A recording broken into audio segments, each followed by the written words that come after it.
हाँ जी बच्चों, की हाल चाल है। उम्मीद है कि तुसी अपनी +2 ਦੀ ਤਿਆਰੀ बहुत ਚੰਗੀ ਤਰ੍ਹਾਂ ਕਰ ਰਹੇ ਹੋਵੋਗੇ ਤੇ ਤੁਹਾਡੀ ਹੈਲਪ ਕਰਨ ਦੇ ਲਈ ਅੱਜ ਮੈਂ ਗੌਸ ਲਾइंस एप्लीकेशंस टॉपिक डिस्कस ਕਰਨ ਜਾ ਰਿਹਾ ਹਾਂ।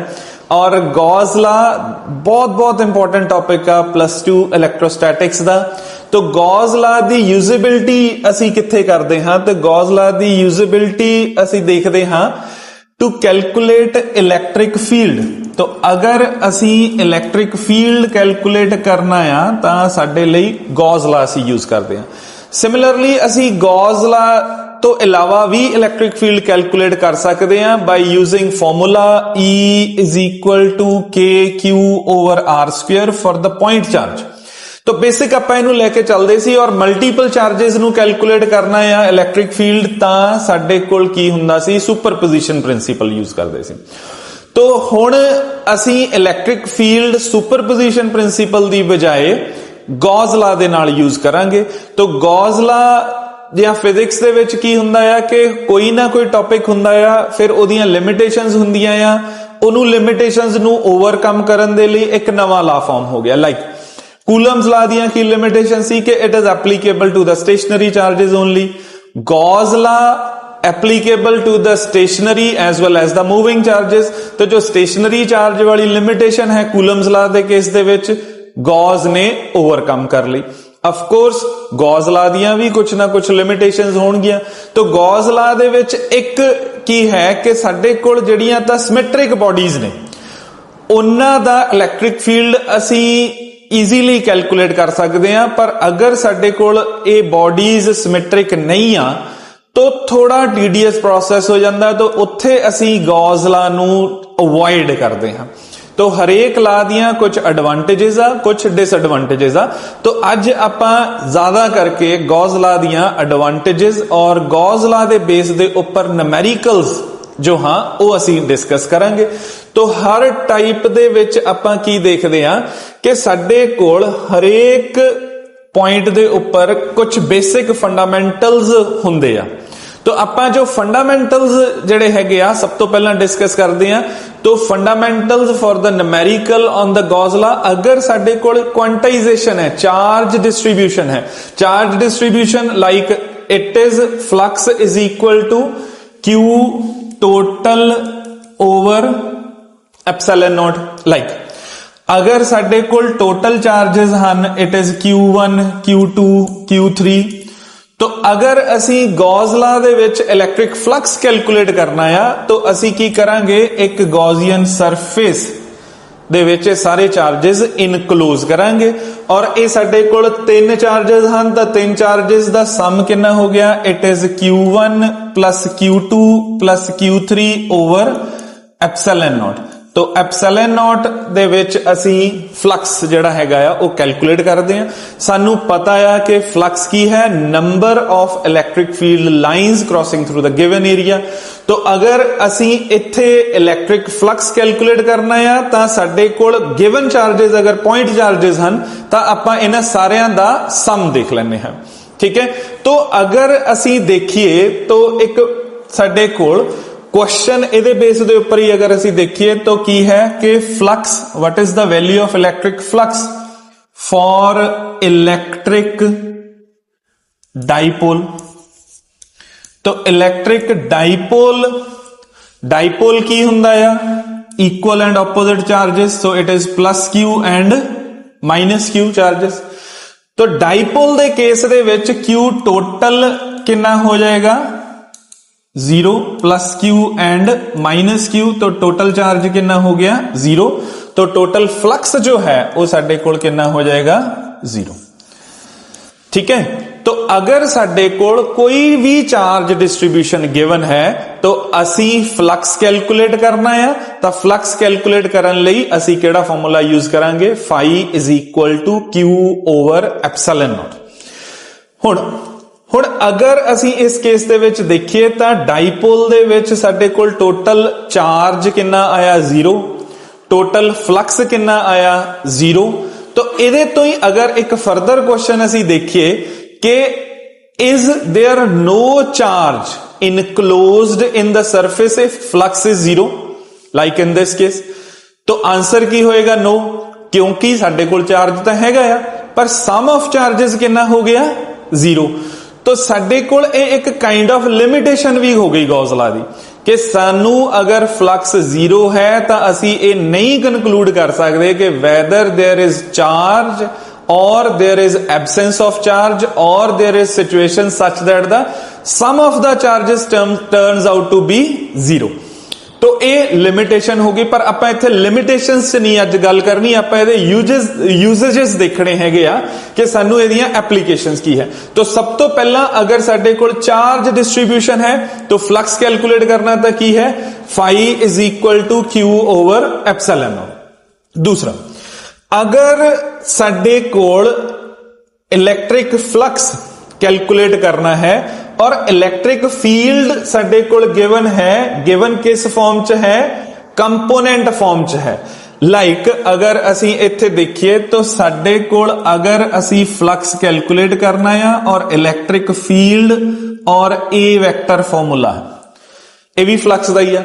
यूज कदों करना है, जदों सानू इलेक्ट्रिक फील्ड ई वेक्टर एक किस फॉर्म च गिवन है, कंपोनेंट फॉर्म च, ई एक्स आई कैप प्लस ई वाई जे कैप प्लस ई जेड के कैप। सिमिलरली अगर साडे कोल इलेक्ट्रिक फील्ड कंपोनेंट फॉर्म च या एरिया वेक्टर, तो एरिया वेक्टर साडे कोल हो गया से ए के कैप, तो एरिया वेक्टर हो गया अलोंग जेड एक्सिस। अगर इस टाइप नाल सानू वैल्यूज गिवन आ, फिर असी formula phi is equal to q over epsilon naught नहीं यूज करांगे। असी केड़ा फॉर्मूला यूज करांगे, ई वेक्टर डॉट ए वेक्टर। और सानू वेक्टर्स दे विच फंडामेंटल्स पता आ, क्योंकि डॉट प्रोडक्ट है, डॉट प्रोडक्ट है तो जो रिजल्टेंट क्वांटिटी है वो की होएगी, स्केलर होएगी। और dot product they which I cap dot i cap is 1, J cap dot J cap is 1, के कैप डॉट के कैप इज 1। अगर सेम, अगर आई कैप डॉट जे कैप है तो 0, आई डॉट के कैप है तो 0 और जे कैप डॉट के कैप है तो साडे कोल की आ जाएगा 0। तो सब तो पहला चार्ज डिस्ट्रीब्यूशन फ्लक्स कैलकुलेट करना क्यू बाय एप्सिलॉन नॉट। दूसरे नंबर ते अगर सानू इस फॉर्म च गिवन आ न्यूमेरिक वैल्यूज, से इलेक्ट्रिक फील्ड साडे कोल कोई वैल्यू है E vector is equal to 2 i cap plus 3 j cap, तो एरिया वेक्टर भी साडे कोल डायरेक्शन मेंशन आ, तो असी की देखांगे ई वेक्टर डॉट ए वेक्टर। हुण अगर साडे कोल तीसरे टाइप दे क्वेश्चंस आ गए, तीसरे टाइप दे क्वेश्चंस दे विच की आ गया कि अगर साडे कोल वैल्यूज गिवन आ कि से इलेक्ट्रिक फील्ड, तो इलेक्ट्रिक फील्ड साडे कोल हैगा आ ई ए कॉज थीटा, तो फ्लक्स दे लई अगर सानू इलेक्ट्रिक फील्ड फॉर एग्जांपल सानू न्यूमेरिक वैल्यूज गिवन है, it is 80 Newton per coulomb, area is से 25 सेंटीमीटर स्क्वायर, ठीक है। अगर सानू इस टाइप नाल वैल्यूज गिवन आ, फिर असी केड़ी फॉर्मूला च जावांगे, phi is equal to E A cos theta. इहदे विच सानू वैल्यूज पता लग गई है, कंफ्यूजन कित्थे हुंदी है बच्चों नू, थीटा दे विच। थीटा दे विच क्यों? क्योंकि A is not area, it is area vector. तो एरिया वेक्टर असी की देखते हैं, it is the normal drawn from given surface. तो जो गिवन सरफेस है वो असी एंगल तो परपेंडिकुलर, सरफेस तो परपेंडिकुलर देखते हैं, उहदे विद रिस्पेक्ट असी एंगल जिहड़ा आ वो कैलकुलेट करते हैं। लाइक आपां बहुत बहुत कॉमन करते हैगे आ, आपां कित्थे करते हैगे आ, ऑप्टिक्स दे विच। ऑप्टिक्स दे विच से साडे कोल इत्थे कोई रिफ्लैक्टिंग सरफेस है तो इहदा नॉर्मल है, तो जो रिफ्लैक्टिंग सरफेस है, रे ऑफ लाइट इंसीडेंट हुई इस पॉइंट दे उपर ते इथों रिफ्लैक्ट हो गई, तो इस केस दे विच असी एंगल विद द सरफेस नहीं देखते, असी एंगल किहदे विद रिस्पेक्ट देखते हैं, सब तो पहला नॉर्मल ड्रान कीता ते नॉर्मल तो असी एंगल जिहड़ा आ वो देखते हैं, तो it is angle I. Similarly angle R जो है वो असी विद रिस्पेक्ट टू सरफेस नहीं देखते, ਅਸੀਂ ਕਿਹਦੇ ਵਿਦ ਰਿਸਪੈਕਟ ਦੇਖਦੇ ਹੈਗੇ ਆ, ਵਿਦ ਰਿਸਪੈਕਟ ਟੂ ਨਾਰਮਲ। तो सब तो पहला ਅਸੀਂ ਸਰਫੇਸ ਡਰਾ ਕਰਦੇ ਆ, ਸਰਫੇਸ ਤੋਂ ਪਰਪੈਂਡੀਕੂਲਰ ਡਰਾ ਕਰਦੇ ਆ ਉਹਦੇ। ਅਗਰ ਅਸੀਂ ਇੱਥੇ ਗੌਸ ਲਾ ਦੇ ਨਿਊਮੈਰੀਕਲਸ ਦੇ ਵਿੱਚ ਦੇਖੀਏ ਤਾਂ ਗੌਸ ਲਾ ਦੀਆਂ ਨਿਊਮੈਰੀਕਲ ਦੀ ਸਟੇਟਮੈਂਟ ਦੇ ਵਿੱਚ ਕਲੀਅਰਲੀ ਮੈਂਸ਼ਨ ਹੁੰਦਾ, like say if angle between electric field and normal drawn from given surface is phi। so एक स्टेटमेंट, अगर दूसरी स्टेटमेंट इस टाइप नाल आ जाती है कि angle between electric field and the surface is phi। तो दो टाइप दी स्टेटमेंट्स आ, एक normal drawn from the given surface, दूसरा विद द सरफेस। लाइक तो अगर साडे कोल इत्थे है इलैक्ट्रिक फील्ड E, तो ये साडे कोल हो गई सरफेस। सो कोई नॉर्मल सरफेस आप एग्जांपल दे ले।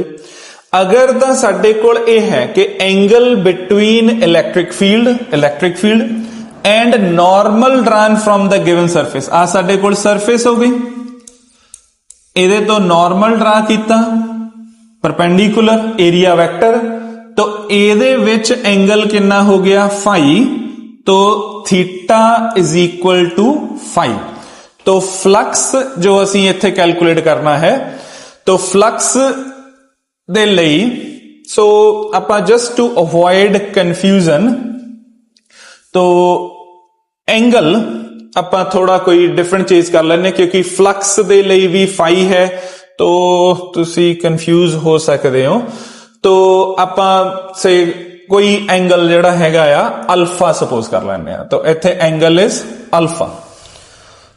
So, angle alpha, if the angle between electric field and the normal drawn from the given surface is alpha, then जो value theta है वही साडे कोल alpha है। Like flux दी value असी की पुट करांगे, it is EA cos alpha। से cos alpha अगर इत्थे 30 डिग्री है तो असी इत्थे की पुट करांगे cos 30। Similarly, अगर स्टेटमेंट A है कि angle between electric field and the surface, second case दे विच की हो गया कि एंगल जो है वो साडे कोल इलैक्ट्रिक फील्ड ते सरफेस दे विच है अल्फा। फिर सानू की चाहिदा आ, इट इज 90 माइनस अल्फा, क्योंकि असी एंगल किधर देखना आ, between electric field and area vector, और एरिया वेक्टर की है normal drawn from the given surface. इस करके साडे कोल आ एंगल ही चाहिए थीटा, तो आंथे थीटा दी वैल्यू के इक्वल हो जाएगी 90 माइनस अल्फा। आप बहुत डिटेल दे विच फिर न्यूमेरिकल्स दे विच भी करांगे जो एग्जांपल्स दे नाल, बट तुसी स्टेटमेंट नू बहुत चंगी तरह पढ़ना है। 50% ਜਿਹੜੀ ਤੁਹਾਡੀ ਸਟੇਟਮੈਂਟ अगर ਤੁਸੀਂ ਚੰਗੀ ਤਰ੍ਹਾਂ ਪੜ੍ਹ ਲਈ, ਉਹਨੂੰ ਸਮਝ ਲਿਆ, ਤਾਂ ਤੁਹਾਡਾ 50% ਨਿਊਮੈਰੀਕਲ ਜਿਹੜਾ ਹੈਗਾ ਆ ਉਹ ਸੋਲਵ ਹੋ ਗਿਆ। ਪਰ ਪ੍ਰੋਬਲਮ ਕਿੱਥੇ ਆਉਂਦੀ ਹੈ ਕਿ ਅਸੀਂ ਸਟੇਟਮੈਂਟ ਨਹੀਂ ਚੰਗੀ ਤਰ੍ਹਾਂ ਪੜ੍ਹਦੇ। तो स्टेटमेंट ਦੇ ਵਿੱਚ क्लियरली मेंशन होएगा कि एंगल बिटवीन इलैक्ट्रिक फील्ड या normal drawn from the given surface है, या angle between electric field and the surface जो है वो साडे कोल गिवन है। सो हुण ਇਹਦੇ ਲਈ ਆਪਾਂ ਹੁਣ ਨੈਕਸਟ ਕੁਐਸਚਨ ਦੇਖਦੇ ਹਾਂ। तो क्वेश्चन ਦੇ ਵਿੱਚ अगेन ਸਾਡੇ ਕੋਲ ਕੀ ਹੈ ਕਿ there are magnitude 2 charges of magnitude -2q and +q are located at points A0 and 4A0 respectively what is the electric flux due to these charges through the radius sphere of radius 3a and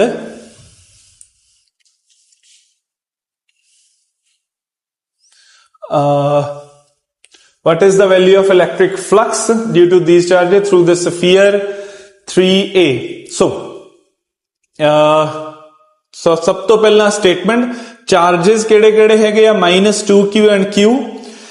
What is the electric flux through these charges of sphere 3a with its center at the origin? So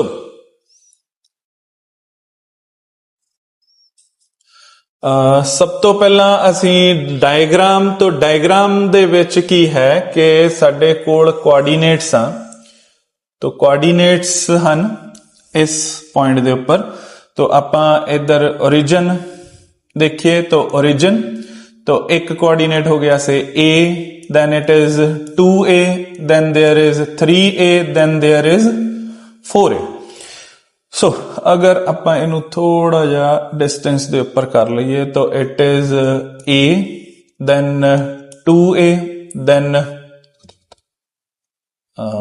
2a then 3a then 4a तो ए point है और साडे कोल charges जड़े located हैं charges किथे किथे located हैं -2q and +q -2q charge किथे है ए दे ऊपर +q चार्ज किथे है 4 दे ऊपर सो साडे कोल ए दे ऊपर चार्ज कितना है -q और साडे कोल 4a दे ऊपर चार्ज तो इत्थे चार्ज कितना है -2q और 4a दे ऊपर चार्ज कितना हैगा या +q तो 4a दे ऊपर चार्ज कितना हो गया +q तो असी गॉसियन सरफेस चूज करनी है गॉसियन सरफेस केड़ी चूज करनी है What is the electric flux due to these charges through the sphere of radius 3a with the center at origin? तो रेडियस कितना है जो गॉसियन सरफेस है उदा रेडियस कितना है 3a तो गॉसियन सरफेस अगर असी ड्रा करिए तो ये साडे कोल सरफेस हो फाइन तो इत्थे साडे कोल सरफेस तो बाहर चार्ज है +q with in the surface charge कितना है -2q और असी सिंपल फ्लक्स कैलकुलेट करना है और फ्लक्स का की फॉर्मूला है q टोटल ओवर एप्सिलॉन अगर असी फ्लक्स कैलकुलेट करना है तो फ्लक्स कैलकुलेशन लई असी चार्जेस केड़े देखने आ जेड़े लाई करदे आ within the Gaussian surface तो outside the Gaussian surface flux calculate करन दे लई चार्जेस असी नहीं कंसिडर करने तो इत्थे साडे कोल जेड़ा चार्ज है वो केड़ा है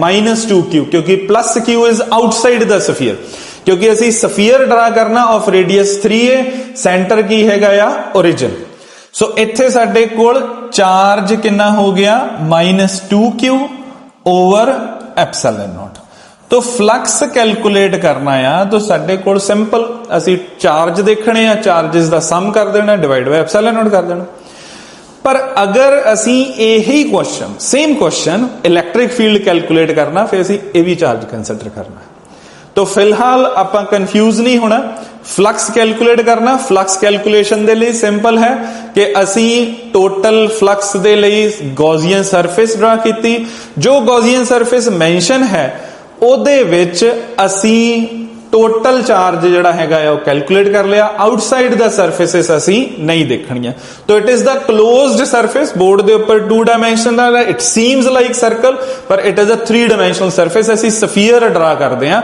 जदों भी गॉसियन सरफेस ड्रा करनी है तो असी 3 डायमेंशनल जिहड़ी हैगी आ उस शेप दे विच ओनू ड्रा करना है ठीक है सो हुण साडे कोल एक क्वेश्चन ए हो गया तो असी 4a and a next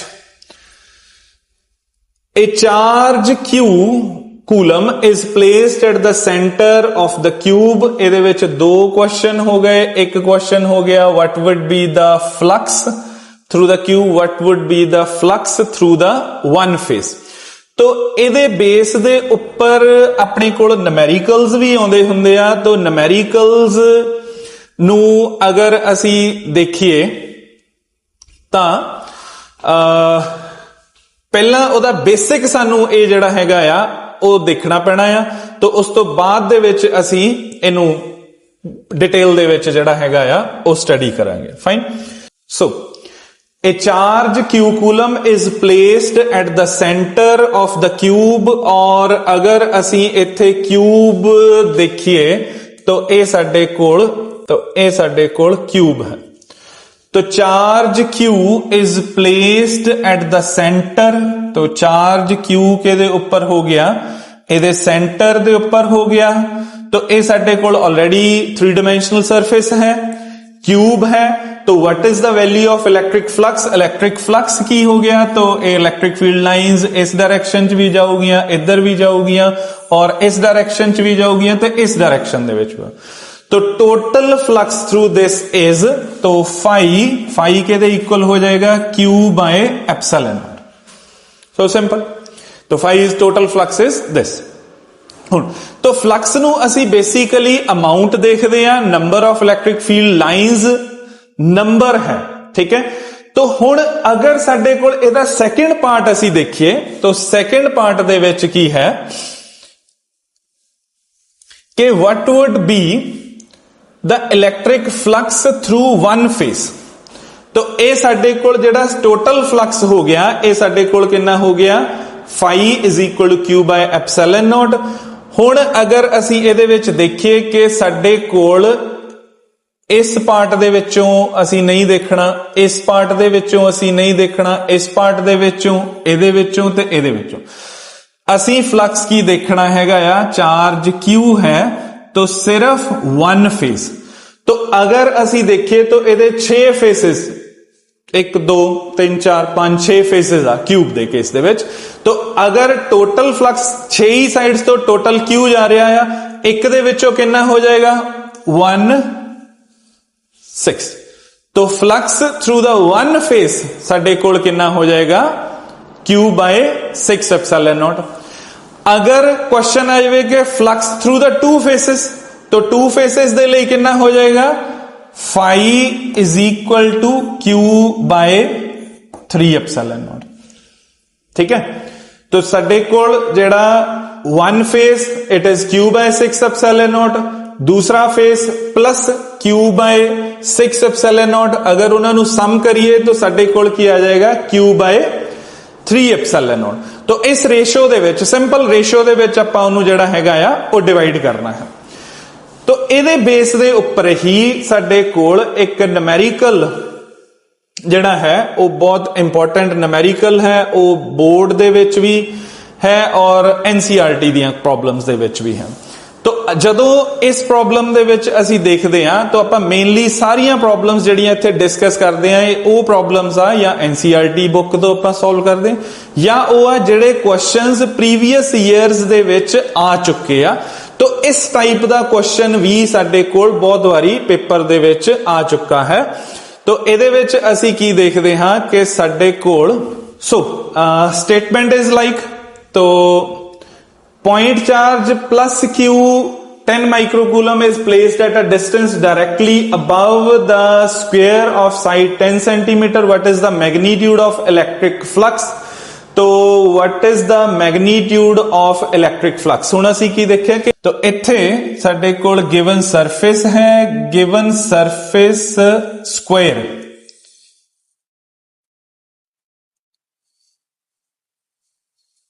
square और इस पॉइंट दे ऊपर चार्ज Q और flux phi is equal Q by epsilon not है। It is independent of the distance r square and shape of the body तो इंडिपेंडेंट है। बट असी केड़े देखने आ 3 dimensional. Charge is to be enclosed, charge नू असी बॉक्स च बंद करना है, तिन्ने चारी साइडां तो जिहड़ा हैगा आ वो कवर होना चाहिए। तो इत्थे चार्ज की है, फिलहाल चार्ज ओपन स्पेस दे विच है, तो इसलिए असी इनू इनक्लोज करना इना बॉडी, और किसी भी शेप च कर सकते हो, ऐसा च कोई प्रॉब्लम नहीं हुंदी, तुसीं इहदा स्फीयर भी चूज कर सकते हो, कोई प्रॉब्लम नहीं। पॉइंट की आ कि असी सिमेट्रिक बॉडीज नू सिलेक्ट करते हैं, क्योंकि सिमेट्रिक बॉडीज नू सानू एरिया या वॉल्यूम जदों असी कैलकुलेट करना तो साडे लई वो ईजी हुंदा है। तो इसलिए असी इनू इनक्लोज करना है। तो इनक्लोज करन दे लई अगर आपां सिमेट्रिक बॉडी दे फॉर्म दे विच देखिए तां साडे कोल इस टाइप दा ए क्यूब फॉर्म होएगा। तो now charge is enclosed in 3 dimensional body, तो चार्ज इनक्लोज हो गया। तो क्यूब दे केस दे विच आपां हुणे पिछे टॉपिक पढ़ चुके हैं कि साडे कोल इलैक्ट्रिक फ्लक्स जो है वो किहदे इक्वल आ, phi is equal to Q by epsilon naught. तो टोटल क्यूब दे विच फ्लक्स जिहड़ा है वो कितना होएगा, phi is equal to Q by epsilon not. पर स्टेटमेंट की है कि असी किहड़ा पार्ट देखना, आ जो स्क्वायर है इत्थे, और स्क्वायर की फॉर्म होया one face of the cube, इस करके इत्थे साडे कोल जिहड़ा फ्लक्स होएगा वो की होएगा, phi is equal to Q by 6 epsilon naught. Fine. तो असी चार्ज कोई भी साडे कोल ओपन स्पेस दे विच आ गया, ओपन स्पेस दे विच जदों चार्ज आ गया तो साडे सब तो पहला काम किया कि असी उस चार्ज नू इनक्लोज करना, उन्होंने बंद करना, सारे साइडों तो कवर कर लेना। जो शेप बन गई उहदे अकॉर्डिंगली असी फ्लक्स लिख देना। पर क्योंकि साडे कोल जिहड़ी एक्चुअल है यही शेप गिवन आ, इसलिए ਇਹਦਾ एक्चुअल टोटल ਦਾ किन्नवा पार्ट ਇਹਦੇ ਵਿੱਚ ਹੋ ਜਾਏਗਾ, इट इज 6th पार्ट। तो phi is equal to Q by 6 epsilon nought. ਅਸੀਂ 5 सेंटीमीटर ਦਾ ਕੁਝ ਨਹੀਂ ਕਰਨਾ, ਜੋ ਸਾਡੇ ਕੋਲ ਚਾਰਜ ਗਿਵਨ ਹੈ ਅਸੀਂ ਉਹਨੂੰ ਹੀ एप्सिलॉन नॉट ਦੇ ਨਾਲ ਡਿਵਾਈਡ ਕਰਕੇ ਸਾਡਾ ਆਨਸਰ ਆ ਜਾਏਗਾ। तो ਆਪਾਂ ਇੱਕ ਹੋਰ ਕੁਐਸਚਨ ਇਹਦੇ ਫਾਰਮ ਦੇ ਵਿੱਚ ਹੀ ਦੇਖਦੇ ਹਾਂ ਇਸੇ ਦੇ ਲਈ। ਸੋ ਅਗਰ ਸਾਡੇ ਕੋਲ ਕੋਈ है से हेमिस्फीयर इस टाइप, और इहदे सेंटर दे ऊपर चार्ज है क्यू, तो चार्ज क्यू है तो ये साडे कोल की हो गया, सरफेस दे ऊपर है, तो इट इज ओपन। तो असी इनू की करांगे हुण, इनक्लोज। तो इनक्लोज करन दे लई आ साडे कोल इनू इनक्लोज करता, इहदे विच पूरे इनू इनक्लोज करता। तो फ्लक्स हुण कवर हो गया, चार्ज ब्लॉक हो गया, पूरी तरह कवर हो गया सारे पासे। तो इहदे लई फ्लक्स दा वैल्यू की हो गई, phi is equal to Q by epsilon nought. Total flux through the surface is phi is equal to Q by epsilon not. पर आ जिहड़ा पार्ट आ, जिहड़ा आ पार्ट आपां ड्रा कीता, ये तां इमेजिनरी आ, तो एक्चुअल पार्ट तां सिर्फ आई आ। तो ये साडे कोल किस टाइप नाल कंप्लीट होया कि हेमीस्फीयर दे नाल एक हेमीस्फीयर होर जोड़ता। ਇਹਦਾ मतलब एक्चुअल दे विचों कितना फ्लक्स जाएगा, phi is equal to Q by 2 epsilon not. ठीक है। तो असी चार्ज नू इनक्लोज करना है इन द गिवन बॉडी, सारी साइडां तो उन्होंने कवर कर देना, पर ਉਹਦੇ ਹਿਸਾਬ ਨਾਲ टोटल सरफेस कितना हो गया, फ्लक्स किन्ने ब्लॉक्स सानू एडिशनल ऐड करने पे, उस हिसाब नाल साडे कोल जिहड़ा फ्लक्स आ वो डिवाइड हो जाएगा। पिछले क्वेश्चन दे विच की कीता कि असी एक फेस तां साडे कोल सीगा, तो टोटल फेस जिहड़े आपां ऐड कीते 5 ते टोटल फेस किन्ने हो गए, फेस किन्ने हो गए 6। तो ओदा एक पार्ट साडे कोल फ्लक्स कितना हो गया, क्यू बाय 6 एप्सिलॉन नॉट। इत्थे की सी, हेमीस्फीयर सी, ओनू कंप्लीट करन लई एक होर जोड़ना पिया, तो साडे कोल फ्लक्स कितना हो गया, हाफ। ठीक है। तो जेड़ी भी चार्ज डिस्ट्रीब्यूशन आएगी तो phi q by epsilon nought use करना। दूसरे नंबर दे ऊपर की ख्याल करना कि जेड़ा गिवन सरफेस दे विच चार्ज होएगा असी ओनू ही इनक्लूड करना। और तीसरा किया कि बॉडी जिहड़ी चार्जड बॉडी है वो सारियां साइड्स तो इनक्लोज होवे, और जिन्ने इनक्लोज करन लई सानू एडिशनल सरफेसिस ऐड करनियां पैणियां, उस रेशो दे विच फ्लक्स जिहड़ा हैगा आ वो चेंज होई जाना। फाइन। तो इस दे रिगार्डिंग होर भी तुसी क्वेश्चंस देख सकते हो बच्चों, और जेड़ियां कोई प्रॉब्लम्स हन ਇਹਦੇ बेस ਦੇ ਉੱਪਰ ਤਾਂ ਤੁਸੀਂ ਮੈਨੂੰ ਮੇਲ ਕਰ ਸਕਦੇ ਹੋ, ਕਮੈਂਟ ਬਾਕਸ ਦੇ ਵਿੱਚ ਲਿਖ ਸਕਦੇ ਹੋ। ਤੋ ਉਹ ਸਾਰੀਆਂ ਪ੍ਰੋਬਲਮਸ ਨੂੰ ਆਪਾਂ ਟਰਾਈ ਕਰਾਂਗੇ ਕਿ ਉਹ ਲੇਟਰ ਜਿਹੜੇ ਲੈਕਚਰਸ ਹੋਣਗੇ ਉਹਨਾਂ ਦੇ ਵਿੱਚ ਆਪਾਂ ਡਿਸਕਸ ਕਰ ਸਕੀਏ। ਤੋ ਇੱਕ ਹੁਣ ਸਾਡੇ ਕੋਲ ਨੈਕਸਟ ਪ੍ਰੋਬਲਮ, ਤੋ ਨੈਕਸਟ ਪ੍ਰੋਬਲਮ ਦੇ ਵਿੱਚ ਕੀ ਹੈ ਕਿ ਸਾਡੇ ਕੋਲ ਇੱਕ ਆਪਾਂ ਪਹਿਲਾਂ ਕਿਹੜਾ ਡਿਸਕਸ ਕੀਤਾ ਸੀ ਕਿ ਅਸੀਂ ਇਲੈਕਟ੍ਰਿਕ ਫਲਕਸ ਕੈਲਕੂਲੇਟ ਕਰਨਾ ਅਗਰ ਸਾਡੇ ਕੋਲ ਚਾਰਜ ਡਿਸਟ੍ਰੀਬਿਊਸ਼ਨ ਹੈ। दूसरा की सीगा कि अगर साडे कोल एक कंपोनेंट फॉर्म दे विच गिवन है, कंपोनेंट फॉर्म दे विच साडे कोल as like the given problem, तो इहदे विच साडे कोल जो गिवन प्रॉब्लम है इत्थे electric field is uniform electric field E is equal to 3 into 10 raised the power 3 Newton per coulomb, और जो साडे कोल इलैक्ट्रिक फील्ड है E वेक्टर एक इक्वल है 3 into 10 raised the power 3, और डायरेक्शन है तो आई कैप है, दैट मीन्स ये किधर एक्ट करता पिया, ये एक्ट करता पिया या अलोंग एक्स एक्सिस। तो इलैक्ट्रिक फील्ड एक्ट करता पिया है अलोंग एक्स एक्सिस,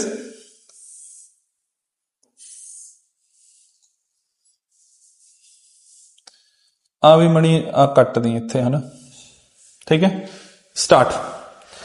तो इलैक्ट्रिक फील्ड एक्ट करता पिया है अलोंग एक्स एक्सिस क्योंकि आई कैप है। What is the flux of this field through a square of 10 centimetre on side whose plane is parallel to Y Z plane. Fine. So अगर आपां इत्थे axis देखिए तो ये साडे कोल हो गई एक्सिस, इधर इलैक्ट्रिक फील्ड आपां सपोज किया तो इधर वाई एक्सिस हो जाएगा, तो इधर साडे कोल की हो जाएगा जेड एक्सिस।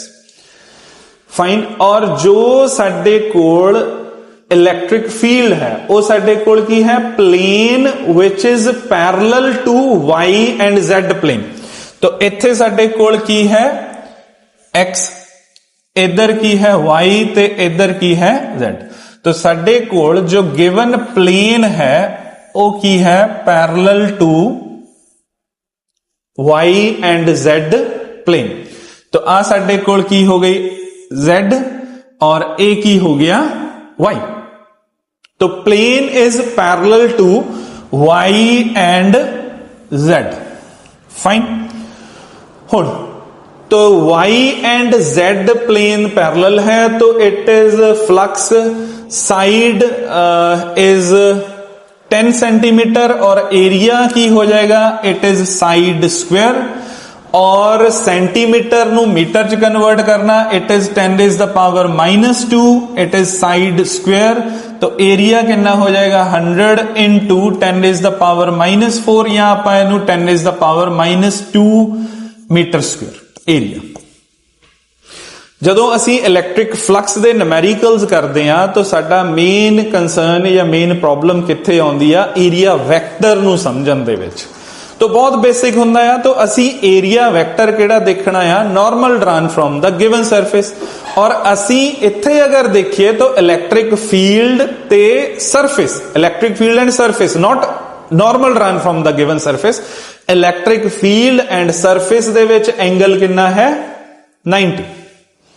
पर असी angle between electric field and surface नहीं देखना, असी किहदे विच देखना है angle between electric field and normal drawn from the given surface. तो अगर साडे कोल वाई जेड प्लेन है तो वाई जेड दे परपेंडिकुलर किहड़ा होएगा साडे कोल x axis.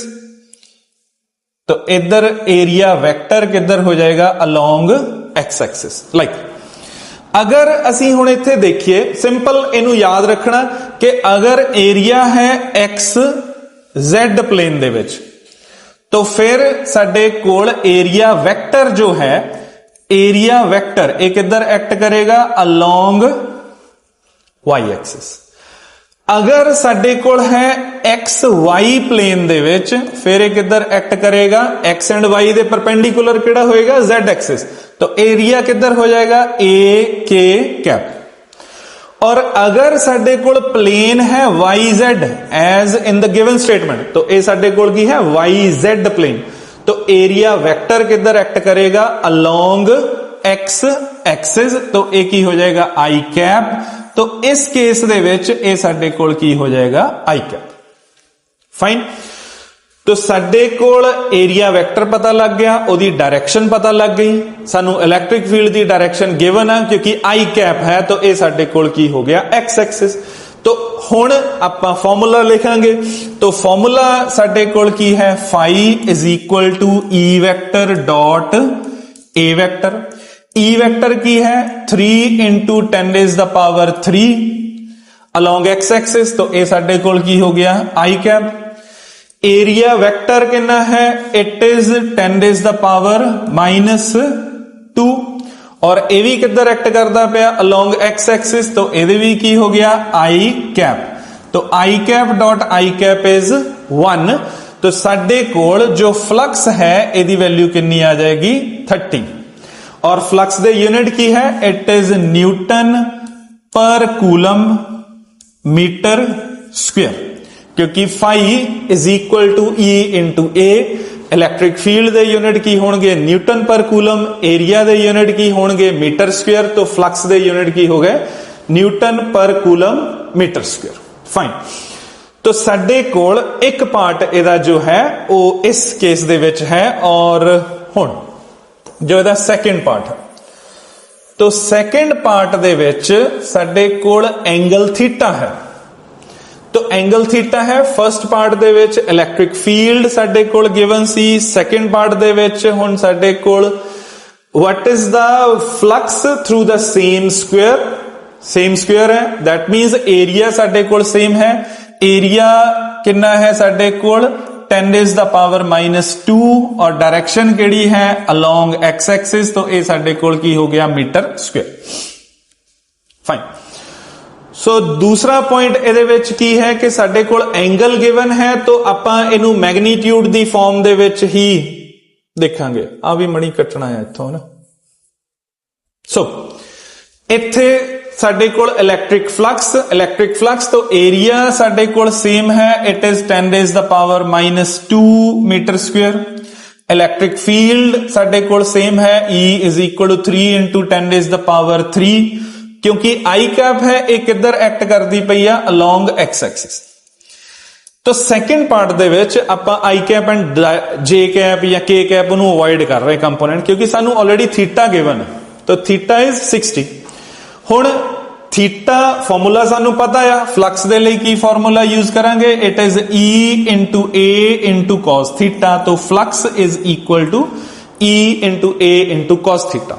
Fine, so values given है, बस साडे कोल असी केयरफुल किथे होना है, जदों सानू एरिया दे इलैक्ट्रिक फील्ड दे विच एंगल, तो इत्थे साडे कोल की आ कि electric flux through the same square if normal to its plane makes an angle 60 degree. Fine, अगर the normal run from the given surface and electric field that is given case, ता theta साडे कोल 60 आ, ते असी कितनी value use करांगे 60 degree.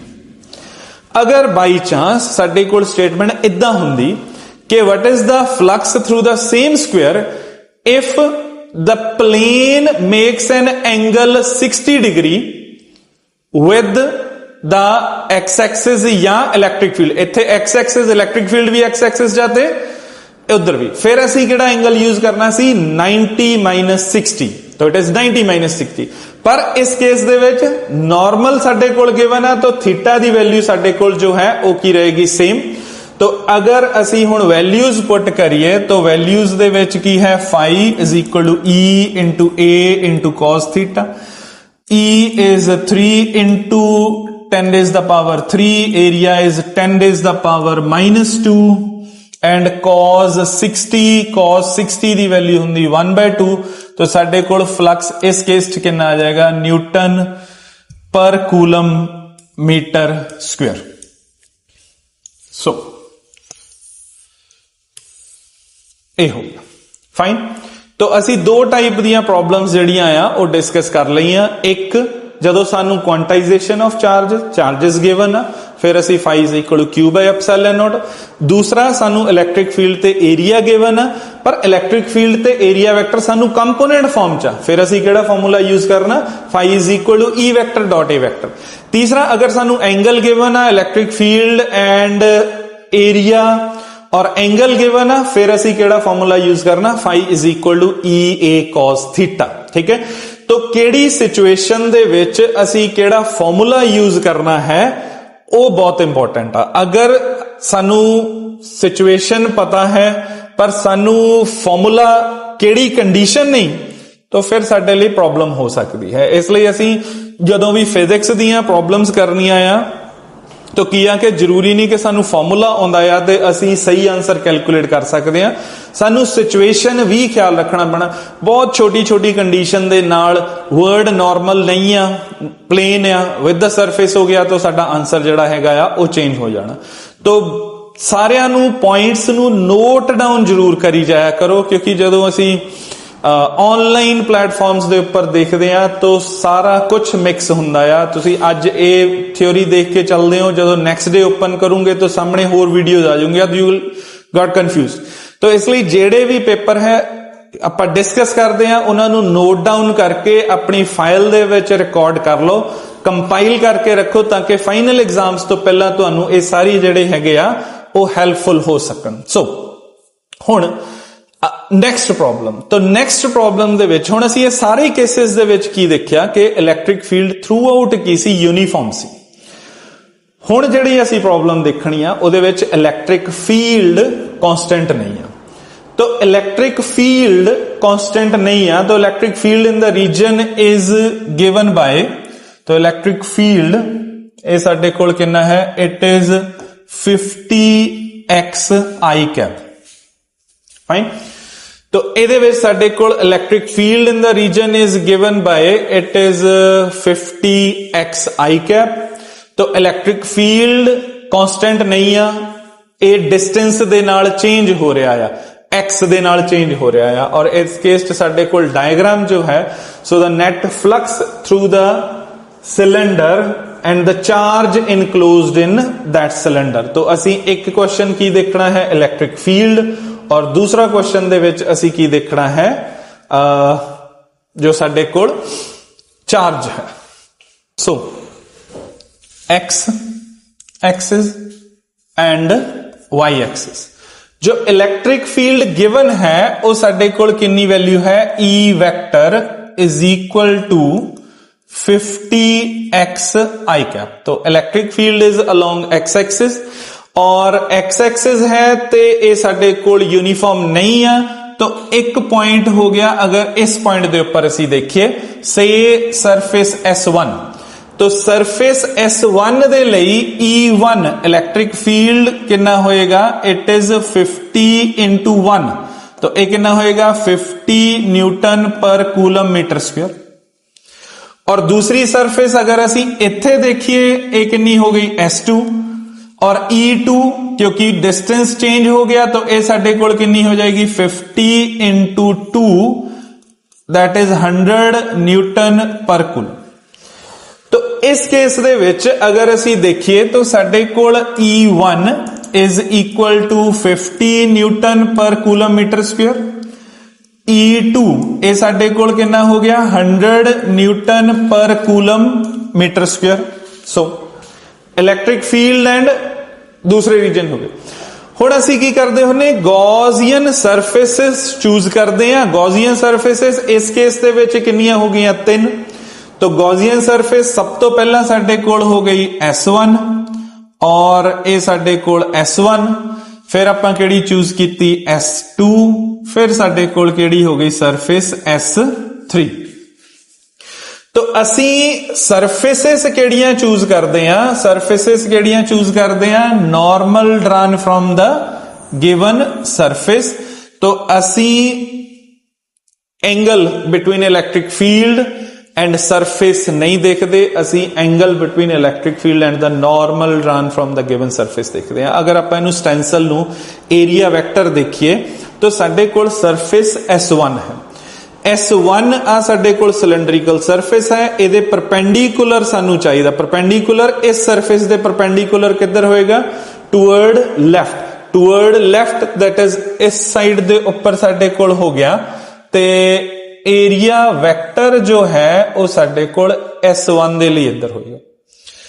S2 ये साडे कोल सरफेस हो गई, सरफेस दा एरिया वैक्टर इहदे परपेंडिकुलर, तो परपेंडिकुलर इस डायरेक्शन दे विच होएगा, साडे कोल एरिया वैक्टर इत्थे होगा। और तीसरी सरफेस आ पूरी सरफेस हो गई और इहदा एरिया वैक्टर की हो जाएगा, परपेंडिकुलर इस डायरेक्शन दे विच।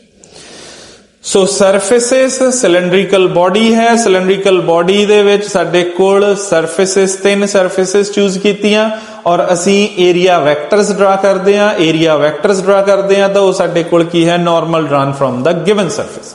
तो ये हो हुण असी की देखना, angle between electric field and area vectors. तो इलैक्ट्रिक फील्ड दी डायरेक्शन केड़ी है, अलोंग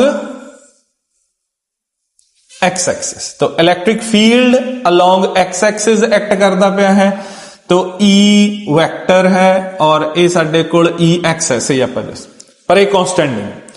तो दैट मीन्स इत्थे जो E1 दी वैल्यू आपां देखी सी, तो E1 इधर है, तो E1 दी वैल्यू इस पॉइंट दे ऊपर E1 is equal to 50 newton per coulomb. So electric field is not constant, इत्थे साडे कोल इहदी वैल्यू की है, E vector is equal to 50xi cap. So इत्थे अगर असी देखिए तो 3 रीजन हो गए इलैक्ट्रिक फील्ड दे गॉसियन सरफेस दे विच। तो इलैक्ट्रिक फील्ड अगर असी इस पॉइंट दे ऊपर देखिए तो इत्थे x इज इक्वल टू 1 है, तो E1 जो है इहदी वैल्यू कितनी होएगी, 50 इंटू 1 और ये साडे कोल E1 वैल्यू कितनी हो गई, 50 न्यूटन पर कूलम। सो अगर असी इस पॉइंट दे ऊपर देखिए तो x दी वैल्यू कितनी हो गई, 2 और E2 ये कितना हो जाएगा, 50 इंटू 2। तो इस केस दे विच वैल्यू कितनी हो गई, 100 newton per coulomb. So electric fields different region दे विच सेम नहीं आ। तो E1 इस दी वैल्यू साडे कोल E1 is equal to 50 newton per coulomb. E2 दी वैल्यू कितनी हो गई, it is 100 newton per coulomb. So electric field आ गया। हुण असी इत्थे वैल्यूज किहड़ियां देखांगे, एरिया वैक्टर दे नाल एंगल्स दियां। तो आ साडे कोल वैल्यूज हो गईयां ना, एरिया वैक्टर, तो ये साडे कोल गॉसियन सरफेस हो गई, तो सरफेस दे नॉर्मल दे नाल असी एंगल देखदे हां। अगर असी ये देखिए कि ये साडे कोल सिलेंड्रिकल सरफेस है, तो सिलेंड्रिकल सरफेस दे आ सरफेस दे परपेंडिकुलर होएगा टूवर्ड राइट। और अगर असी एक्सिस दी टर्म्स देखिए तो ये साडे कोल की होएगा, टूवर्ड्स नेगेटिव एक्स एक्सिस। तो इहदे लई जो एरिया वैक्टर है ये साडे कोल की हो गया, टूवर्ड्स नेगेटिव एक्सिस। तो ये साडे कोल एरिया वेक्टर हो गया से A1, तो ये एरिया वेक्टर हो गया A1।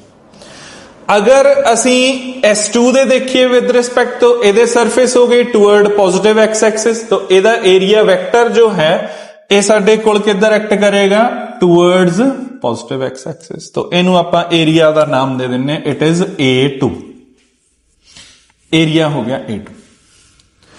और थर्ड सरफेस इज परपेंडिकुलर, तो इस सरफेस दे परपेंडिकुलर साडे कोल की आ गया, S3। फाइन।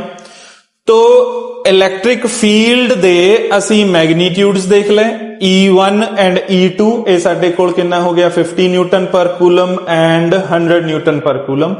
S3 ਲਈ ਆਪਾਂ ਨੂੰ ਜ਼ਰੂਰਤ नहीं है क्योंकि 90 डिग्री आ जाएगा तो 0 आ जाएगा। सो ਹੁਣ ਅਸੀਂ ਕੀ ਦੇਖਣਾ ਆ, angle between electric field and the different area vectors. तो एंगल साडे कोल इत्थे इलैक्ट्रिक फील्ड जो है, इलैक्ट्रिक फील्ड किधर एक्ट करदा पिया आ, ये एक्ट करदा पिया आ अलोंग एक्स एक्सिस। तो ये साडे कोल एक्ट करदा पिया अलोंग एक्स एक्सिस। इस रीजन दे विच अगर असी देखिए तो E1 दी वैल्यू कितनी है 50 न्यूटन पर कूलम। डायरेक्शन केड़ी है towards positive X axis. Area vector the direction किधर आ ऑपोजिट। तो साडे कोल E1 ते A1 इहदे विच एंगल कितना आ गया θ1 is equal to 180।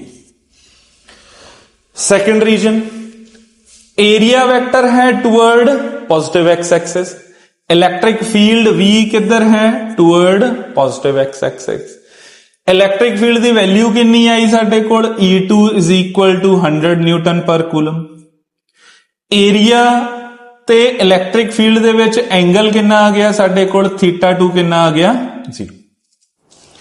Third surface दे लई साडे कोल एंगल बिटवीन इलेक्ट्रिक फील्ड किधर एक्ट करदा पिया along x axis. Area vector किधर एक्ट करदा पिया अलोंग वाई एक्सिस। तो θ3 ये साडे कोल कितना हो गया 90 डिग्री। सो हुण साडा नेक्स्ट की टास्क है कि असी इलेक्ट्रिक फ्लक्स कैलकुलेट करना है। इलेक्ट्रिक फ्लक्स कैलकुलेट करन दे लई साडे कोल फॉर्मूला की है phi is equal to E vector dot ds vector for surface S1 plus E vector dot ds vector for surface S2 plus E vector dot ds vector for surface S3। क्योंकि सानू values given है तो phi is equal to E1 A1 और what is the angle between E1 and A1। E1 and A1 angle कितना है जी 180 degree. तो θ1 साडे कोल कितना हो गया cos 180। सेकंड सरफेस दे लई साडे कोल एंगल कितना हो गया 0। तो θ2 ये साडे कोल कितना हो गया E2 A2 cos 0। थर्ड दे लिए एंगल कितना है 90। तो it is E3 A3 cos 90। Definitely value जो थर्ड सरफेस के ऊपर भी कांस्टेंट नहीं होएगी, वेरिएबल होएगी, पर असी उन्हें कंसिडर नहीं कर रहे क्योंकि उन्हें 0 हो जाना टर्म ने। तो E1 दी वैल्यू साडे कोल कितनी है 50। और इस केस दे विच अगर असी एरिया देखिए तो एरिया साडे कोल क्रॉस सेक्शनल एरिया ये कितना है 25 सेंटीमीटर स्क्वायर। तो एरिया इज 25। तो 25 into 10 is the power -2 A the square क्योंकि सेंटीमीटर स्क्वायर है। तो it is 25 into 10 is the power -4। तो it is 25 into 10 is the power -4। cos 180 is -1।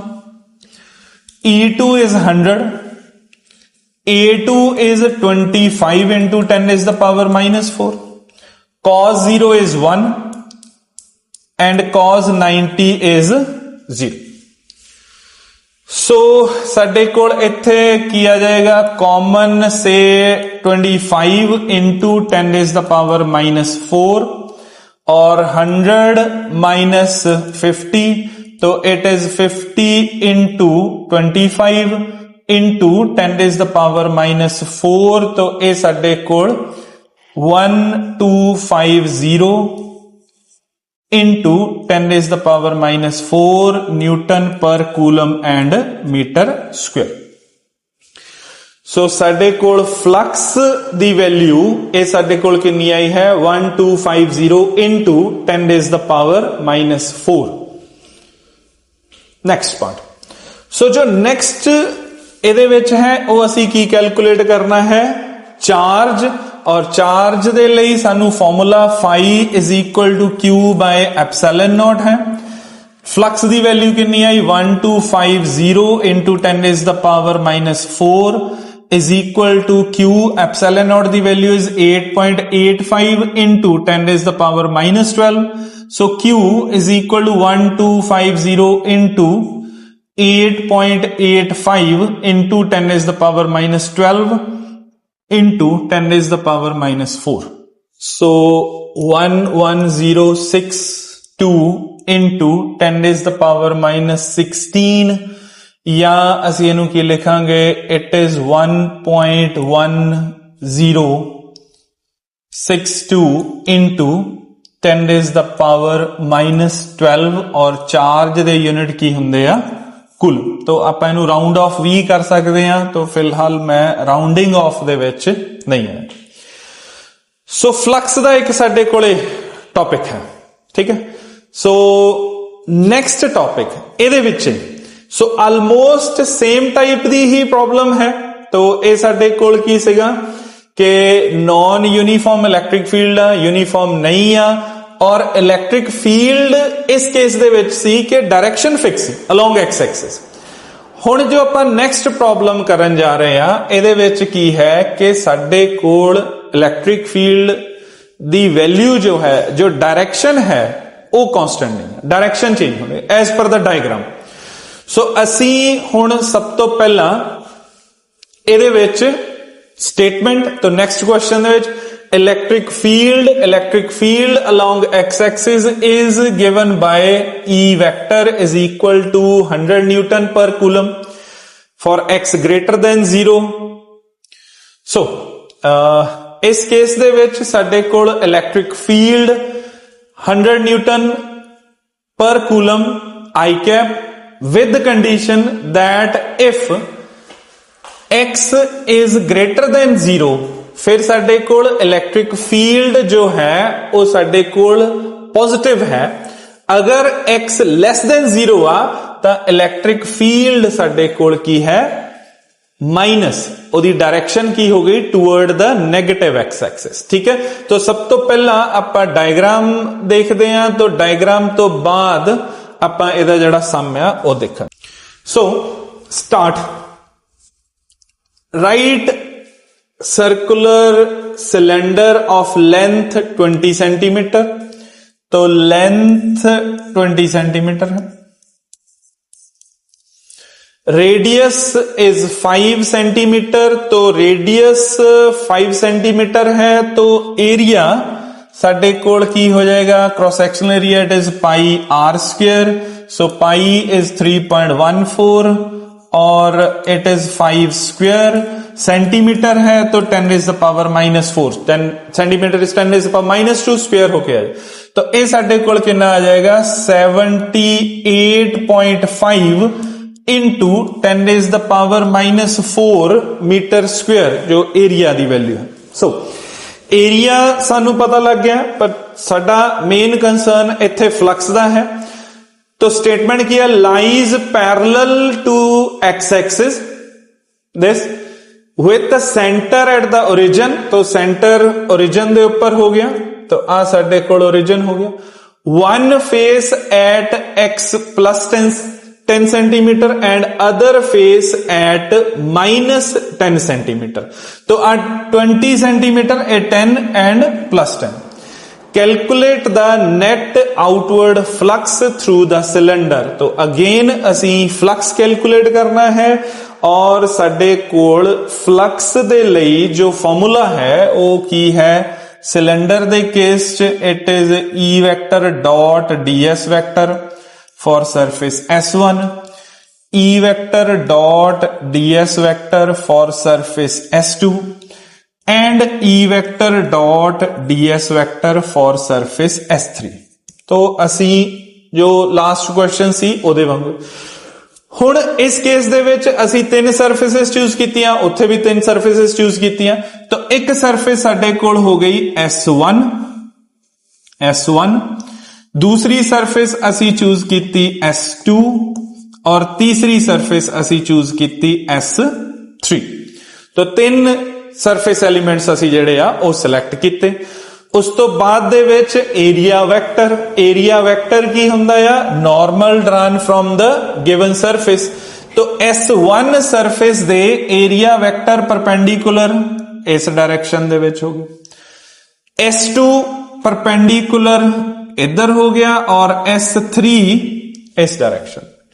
So same question दे विच एरिया वैक्टर सिलेंडर दे लई toward negative X axis, toward positive X axis and perpendicular that is say Y axis. तो इस case दे विच area vector same हो गए।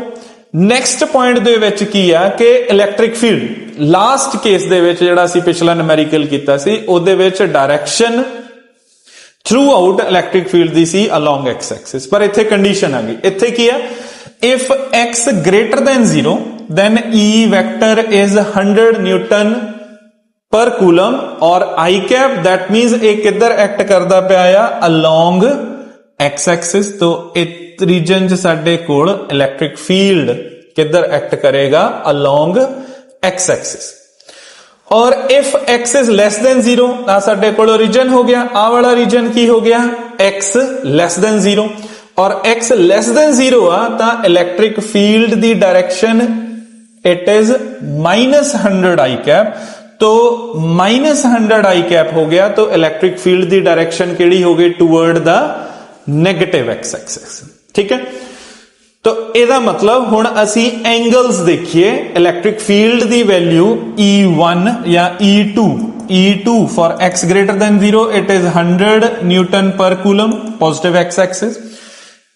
E1 की है -100, तो मैग्नीट्यूड था again 100 newton per coulomb, direction किधर हो गई toward the negative X axis. तो थीटा सिलेक्ट करिए तो E1 ते S1 ये दो ही सेम डायरेक्शन दे विच है, तो थीटा 1 साडे कोल कितना हो गया 0। E2 for surface S2, E2 ते S2 एरिया 2 ये साडे कोल सेम डायरेक्शन दे विच है, तो थीटा कितना हो जाएगा 0। S3 लई अगेन 90 डिग्री। सो स्टेटमेंट दे नाल जो साडा आंसर है ते वैल्यूज हैं वो सारियां चेंज हो गई। पिछले केस दे विच डायरेक्शन इलैक्ट्रिक फील्ड दी अलोंग एक्स एक्सिस सी थ्रू आउट, इत्थे डायरेक्शन चेंज हो गई। सो हुण इत्थे साडे कोल फ्लक्स कैलकुलेट करना है, तो फ्लक्स दे लई साडे कोल की हो गया फाई। S1 लई it is E1 A1 cause, और इस केस दे विच S1 दे लई E1 ते A1 ਇਹਦੇ ਵਿੱਚ एंगल कितना हो गया 0, तो cos 0। S2 it is E2 A2 और इस केस दे विच भी साडे कोल एंगल कितना हो गया 0, तो cos 0। और थर्ड केस दे विच साडे कोल it is E3 A3 cos 90 0। So E1 it is 100, A1 is 78.5 into 10 is the power -4, E2 is 100, A2 is same 78.5 into 10 is the power -4 और ये साडे कोल कितनी वैल्यू हो गई 0, cos 90 is 0। So अगर ਆਪਾਂ ਹੁਣ कैलकुलेशंस करते हैं तो it is 100 into 10 is the power -4, it is 10 is the power -2, 78.5 ਇਹ ਸਾਡੇ ਕੋਲ ਕੀ ਆ ਜਾਏਗਾ 157 और it is 1.57 Newton per coulomb metre square. तो ये ਸਾਡੇ ਕੋਲ फ्लक्स की वैल्यू है। तो अज ਆਪਾਂ तीन टाइप के न्यूमेरिकल्स किते।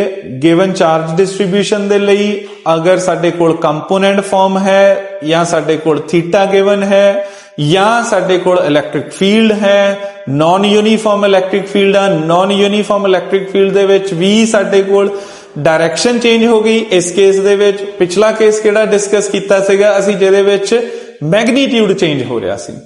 तो फॉर्मूले डिफरेंट आ, तो सारे फॉर्मूलिਆਂ ਨੂੰ अलग समराइज करके रखना और किहड़ी सिचुएशन च किहड़ा फॉर्मूला यूज करना है ये बहुत बहुत इंपॉर्टेंट है। तो इसलिए ਪ੍ਰੈਕਟਿਸ ਮੈਕਸਿਮਮ ਕਰੋ। ਜਿਹੜੀਆਂ ਵੀ ਕੋਈ ਬੁੱਕ ਤੁਹਾਡੇ ਕੋਲ ਹੈਲਪ ਬੁੱਕ ਹੈ ਉਹਦੀਆਂ ਪ੍ਰੋਬਲਮ ਸੋਲਵ ਕਰੋ। ਅਗਰ ਉਹ ਸੋਲਵ ਨਹੀਂ ਹੋ ਰਹੀਆਂ ਤਾਂ ਮੈਨੂੰ ਕਮੈਂਟ ਬਾਕਸ ਦੇ ਵਿੱਚ ਲਿਖ ਕੇ ਭੇਜ ਦਿਓ ਕੁਐਸਚਨ ਨੰਬਰ ਜਾਂ book the name and page number, ਜਾਂ ਮੈਨੂੰ ਤੁਸੀਂ ਇੱਥੇ ਮੇਲ ਕਰ ਸਕਦੇ ਹੋ ਸਾਰੀ ਪ੍ਰੋਬਲਮ ਜਿਹੜੀ ਵੀ ਹੈ ਨੂਮੈਰੀਕਲ ਦੇ ਰਿਗਾਰਡਿੰਗ।